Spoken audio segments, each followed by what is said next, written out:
দোকান থেকে আর কিনে নিয়ে আসার দরকার নেই, বাড়িতেই বানিয়ে নিতে পারো জলের মতো সহজ পদ্ধতিতে। যেমন হবে মুচমুচে তেমনি খাস্তা, একদিন বানিয়ে 1 মাস ধরে চায়ের সাথে খেতে পারবে। নমস্কার বন্ধুরা, বেঙ্গলি ওভেনে তোমাদের সবাইকে স্বাগত জানাই। আজকে আমি তৈরি করব বিস্কুট। আর এই বিস্কুটগুলো তৈরি করার জন্য এখানে আমি 1 প্যাকেট 10 টাকার দামে সুজির প্যাকেট নিয়েছি। সুজি ছোট বা বড় যে কোনো দানার সুজি হলেই চলবে, শুধু বাড়িতে সুজি থাকলেই হবে। আমি এখানে ছোট দানার সুজিটা নিয়েছি। এখানে এই স্টিলের বাটিটার মাপ করে 1 বাটি সুজি হয়েছে। মেপে নিলাম এই কারণেই যাতে অন্যান্য উপকরণগুলো নিতে সুবিধা হয়, কারণ উপকরণগুলো ঠিকঠাক না নিলে বিস্কুটগুলো কিন্তু ভালো তৈরি হবে না। সুজিটা একটা বড় পাত্রের মধ্যে ঢেলে নিয়ে এখন এর মধ্যে দিয়ে দিচ্ছি আটা।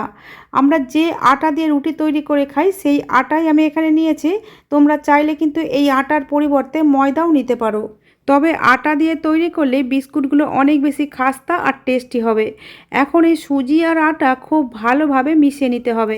1 থেকে 1.5 মিনিট খুব ভালোভাবে এই আটা আর সুজি মিশিয়ে নিতে হবে, যতক্ষণ না এই মিশ্রণটা একটা দানাদার মিশ্রণে পরিণত হচ্ছে। আমরা যেমন কোনো কিছুকে খাস্তা করার জন্য ময়াম দিই, এখানে ঠিক সেইভাবেই আটা সুজি এইভাবেই মেশাতে হবে যাতে একসাথে মিশে গিয়ে একটা দানা দানার টেক্সচার চলে আসে। তাহলেই বিস্কুটগুলো অনেক বেশি খাস্তা তৈরি হবে। আমি প্রায় 1.5 থেকে 2 মিনিট এইভাবে মিশিয়ে নিয়েছি একটু চেপে চেপে। বন্ধুরা দেখো, এই মিশ্রণটা কিন্তু এইরকম দানাদার তৈরি হয়েছে। এই রকম মিশ্রণ যখন হয়ে যাবে সাইডে রেখে দিলাম। এখন নিয়েছি কিছুটা চীনাবাদাম। এটা কিন্তু কাঁচা চীনাবাদাম। এই চীনাবাদামগুলোকে শিলনোড়াতে বা হামানদিস্তায় এইভাবে আধ ভাঙা করে নিতে হবে। মিক্সিতে গুঁড়ো করতে যাবে না, তাহলে কিন্তু পুরোটাই গুঁড়ো হয়ে যাবে, খেতে অতটা ভালো লাগবে না। এইভাবে আধ ভাঙা করে নিলে খেতে কিন্তু অনেক ভালো লাগবে। একটা বড় বাটির মধ্যে বাদামগুলোকে রেখে নোড়া দিয়েও এইভাবে গুঁড়ো করে নিতে পারো। এখন এই ভেঙে নেওয়া বাদামগুলোকে এই আটা আর সুজির মিশ্রণের মধ্যে ঢেলে দিলাম। এখন এর মধ্যে দিয়ে দিচ্ছি ঘি। এখানে আমি প্রথমে 1 টেবিল চামচ ঘি দিয়েছি, পরে যদি প্রয়োজন হয় তাহলে আরও একটু ঘি দেব। এখানে চাইলে রিফাইন্ড তেলটাও দিতে পারো, তবে ঘি দিয়ে করলে কিন্তু খাস্তা ভাবটা বেশি ভালো আসবে। ঘিয়ের পরিবর্তে তেল ব্যবহার করলে বিস্কুটগুলো ঘিয়ের বিস্কুটের তুলনায় একটু শক্ত ভাব আসবে। তাই তেল দিয়ে তৈরি করলে বিস্কুটগুলো খেতে অতটা মজা হবে না যতটা মজা হবে ঘিয়ের বিস্কুটগুলো খেতে। তবে চাইলে এখানে অর্ধেক ঘি আর অর্ধেক তেলও দিতে পারো। যে ঘিটা দিয়েছিলাম, ঘিটা আটা সুজি মিশ্রণের সাথে হাত দিয়ে চেপে চেপে খুব ভালোভাবে মিশিয়ে নিয়েছি, কিন্তু মিশ্রণটা একটু বেশি ঝুরঝুরে লাগছিল, তাই এখানে আমি আরও হাফ চামচ মতো ঘি দিয়ে দিলাম। এই ঘিটাকেও খুব ভালোভাবে এই মিশ্রণের সঙ্গে চেপে চেপে একটু মিশিয়ে নিচ্ছি। মিক্সচারটা যেহেতু সুজির তৈরি, তাই ময়াম দেওয়ার পরও এর মধ্যে কিন্তু বাইন্ডিং আসবে না, তবে ময়াম দেওয়ার পরে দানাগুলো কিন্তু এইরকম একটা একটা করে বোঝা যাবে। বন্ধুরা দেখো, এই রকমভাবে টেক্সচারটা তৈরি করতে হবে। দানাগুলো এই রকম একটা একটা করে বোঝা যাচ্ছে। এরকম টেক্সচার এসে গেলে এখন এর মধ্যে দিয়ে দিচ্ছি মিষ্টির জন্য চিনি। এখানে আমি যে বাটির মাপে সুজি আটা নিয়েছিলাম ওই বাটির মাপে হাফ বাটির থেকে একটু কম চিনি দিয়েছি। আর এখানে আমি গোটা চিনি ব্যবহার করেছি। চাইলে এই চিনিটাকে কিন্তু গুঁড়িয়েও দিতে পারো, তবে চিনিগুলো এরকম গোটা গোটা ব্যবহার করলে দোকানের বিস্কুটের মতো লুক চলে আসে আর গুঁড়ো বারো কোনো ঝামেলা থাকে না। চিনিগুলোকেও সমস্ত মিশ্রণের সাথে খুব ভালোভাবে মিশিয়ে নিয়েছি।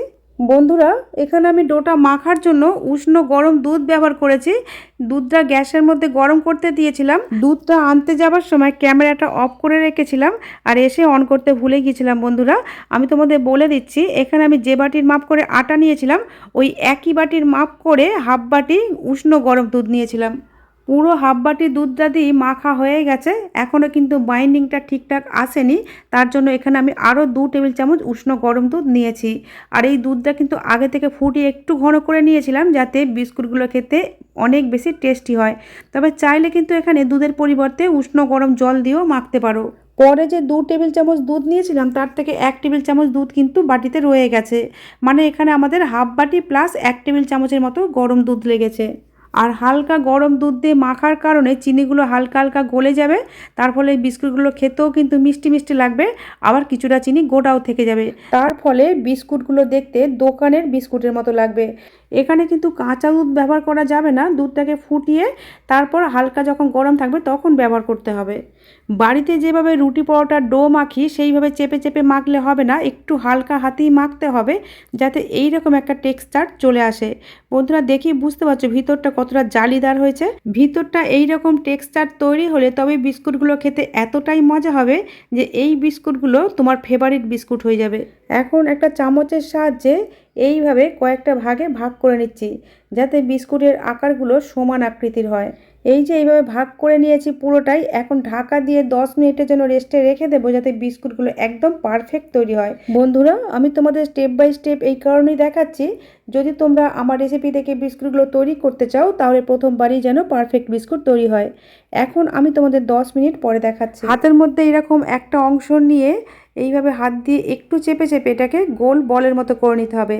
আর এর সাইজটা বেশি বড় করার দরকার নেই, একটা লেবুর সাইজের করলেই হবে। এইভাবে সমস্ত বলগুলি কিন্তু তৈরি করে নিয়েছি। এখন একটা বল আমি হাতের মধ্যে নিয়ে নিলাম। এখন কিচেন কাউন্টারে বা কোনো প্লেট বা থালার উপরে এই লেচিটা রেখে কোনো গ্লাস বা বাটির পিছন দিক দিয়ে এইভাবে প্রেস করে দিতে হবে। এইভাবে গ্লাস বা বাটির পিছন দিক দিয়ে বিস্কুটগুলো তৈরি করে নিলে বিস্কুটগুলোর প্রতিটা অংশ যেমন সমান থিকনেসের হবে, তেমনি বিস্কুটের উপর এবং সাইড দিয়ে এইভাবে ফাটা ফাটা থাকবে। তার ফলে বিস্কুটগুলো খেতে কিন্তু অনেক বেশি মজার হবে। দু হাতের তালুর মধ্যে প্রেস করেও কিন্তু বিস্কুটগুলো তৈরি করতেই পারো, কিন্তু সেক্ষেত্রে এই রকম টেক্সচার আসবে না। হাতের তালুর মধ্যে রেখেও একটা তৈরি করে তোমাদের দেখিয়ে দিচ্ছি।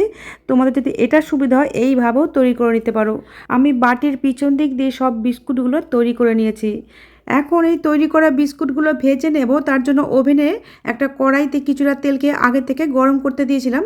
তেলটা যখন হালকা গরম হবে তখন বিস্কুটগুলো একটা একটা করে এই হালকা গরম তেলে দিয়ে দিতে হবে। আর গ্যাসের ফ্লেমটা এই সময়তে 30 থেকে 40 সেকেন্ডের জন্য লো টু মিডিয়ামে রেখে তারপর ফ্লেমটাকে লো করে দিতে হবে। আর এই সময় বিস্কুটগুলো খুবই নরম থাকে, তাই এই সময় খুন্তি বা চামচ কিছুই লাগাবার দরকার নেই। 1 থেকে 1.5 মিনিট পরে যখন নিচের পোর্শনটা হালকা শক্ত হয়ে যাবে তখন চামচের সাহায্যে এইভাবে একটা একটা করে উল্টে দিতে হবে। এইভাবে কম আঁচে ভাজলে বিস্কুটগুলো খুব সুন্দর করে ভাজা হবে। আমি তোমাদের সামনে থেকে দেখাচ্ছি। বন্ধুরা দেখো কত সুন্দরভাবে ভাজা হচ্ছে বিস্কুটগুলো। আর এই যে বিস্কুটের গায়ে ফাটলগুলো এসেছে এর ফলে কিন্তু বিস্কুটগুলো খেতে অনেক বেশি টেস্টি হবে। এইভাবে কম আঁচে 4 থেকে 5 মিনিট সময় ধরে বিস্কুটগুলো ভেজে নিতে হবে। বিস্কুটের দুটো গায়ে যখন সোনালি কালার চলে এসেছে তখন তেল থেকে ছেঁকে তুলে নেব। আর দ্বিতীয় ব্যাচটা যখন ভাজবো তখন কিন্তু এই গরম তেলে দিলে হবে না, তেলটাকে গ্যাসের ফ্লেমটা অফ করে একটু ঠান্ডা করে নিয়ে তারপরে বিস্কুটগুলো দিতে হবে, তবেই কিন্তু খুব সুন্দরভাবে বিস্কুটগুলো তৈরি হবে। আমি তোমাদের প্রতিটা স্টেপ ভালোভাবে বলে দিয়েছি। এইভাবে তৈরি করলে কিন্তু একটা বিস্কুটও তেলের মধ্যে গিয়ে ভেঙেও যাবে না বা ফেটেও যাবে না, আর খাস্তা মুচমুচে বিস্কুট তৈরি হবে। আর এই বিস্কুট একবার তৈরি করে 1 মাসেরও বেশি এয়ারটাইট কন্টেনারে ভরে রেখে দিতে হবে। তবে বিস্কুটগুলো গরম থাকতে থাকতে কিন্তু এয়ারটাইট কন্টেনারে ভরে যাবে না, আগে ভালোভাবে ঠান্ডা করে নিয়ে তারপর জারের মধ্যে ভরতে হবে। আমি আমার চ্যানেলে এই রকমই হাতের কাছে থাকা উপকরণ দিয়ে সহজভাবে তৈরি নতুন নতুন রেসিপির ভিডিও আপলোড করে থাকি। এই রকম রেসিপির ভিডিওর আপডেট সবার আগে পাওয়ার জন্য ইউটিউব থেকে দেখলে চ্যানেলটা সাবস্ক্রাইব করার আর এফবি পেজ থেকে দেখলে পেজটাকে ফলো করে নেওয়ার অনুরোধ রইল। বন্ধুরা, আজ তাহলে এই পর্যন্তই। তোমাদের সাথে আবার আমার দেখা হবে নতুন কোনো রেসিপির সাথে। তোমরা ভালো থেকো, সুস্থ থেকো, সাবধানে থেকো।